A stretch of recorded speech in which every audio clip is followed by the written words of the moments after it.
Hey everyone, so I was listening to a podcast today by the menprovement.com, so it's pretty cool. Check it out if you're into just being a better person, to be honest, particularly if you want to be a better man. So I was listening to one of the old ones he had on there, and something that he went over today that really resonated with something that I learned 3 or 4 months ago and built on that. Was how we all learn and those systems and processes involved. So 3 or 4 months ago, I learned that everyone goes through 3 steps or 3 systems of information that they gain. So they either store it completely, and that's like those photographic people. They see everything, they remember everything, and they store it completely, or they hear everything, or they're photographic. They everything as a whole is stored inside their head. And then you get the rephrase people. Well, this is majority of the population. You get a bit of information and you take from it what you're willing to accept, or what you mentally find relevant in your life, or what you deem to be necessary at that current time. And then the third one is delete. That's when it goes in one ear and out the other. You do not care for the information. You don't want the information. You're not willing to accept the information. You pull up these barriers and you're like, no, no, no. So that's delete. They're the 3 phases of what you do and sort out information and how you do it. The next step that I learned today through that podcast, which is really, really interesting, was what you do with that information after, if you either store it completely or you rephrase it.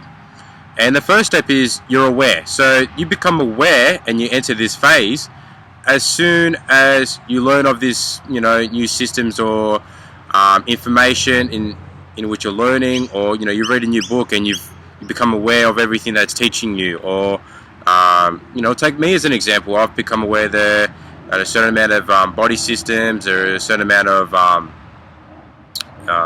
digestive system, components, parts of the body in general. I'm aware of all the sort of intricate structures now.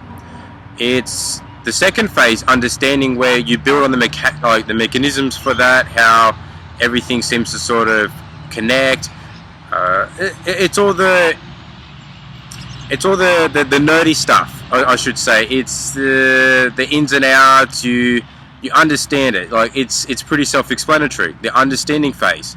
It's here that everyone seems to stop. You get a lot of know-it-alls and be like, oh, about this and all about that, but they're not really implementing in their life. They just know a lot of stuff. I'm also here.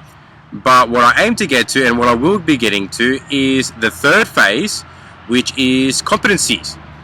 That's taking action. That's actually implementing what you've become aware of, utilizing your understanding of it, and simply creating action with that.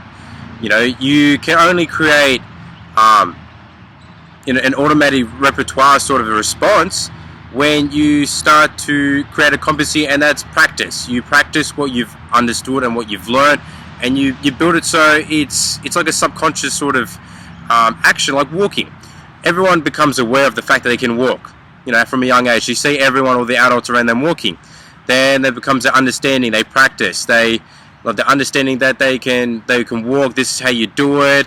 You've probably got parents that are teaching you how to walk. They're holding you up at first, and then it's your competency. You practice, you take it into action, you keep getting it better. At first you'll probably have to start thinking about balancing, and then towards the end of your life, it's done.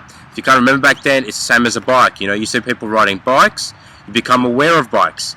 Then it's your understanding. You find out what a bike is actually called. You find out how to ride one. You find out where you need to get one. All that kind of stuff. The ins and outs of bike riding, and then you become consistent with it. Once you become consistent with, it's like an innate building nature. As soon as you hop on a bike, you always remember how to build a bike. It might not be like as good as what it was when, you first started, or when you were riding every single day, but however long it is, you always have that innate sense that I can ride a bike, I know how to do it. It's just one of those subconscious things. So, that's just what's been bumping in my head today, and I'll leave you with it. Catches.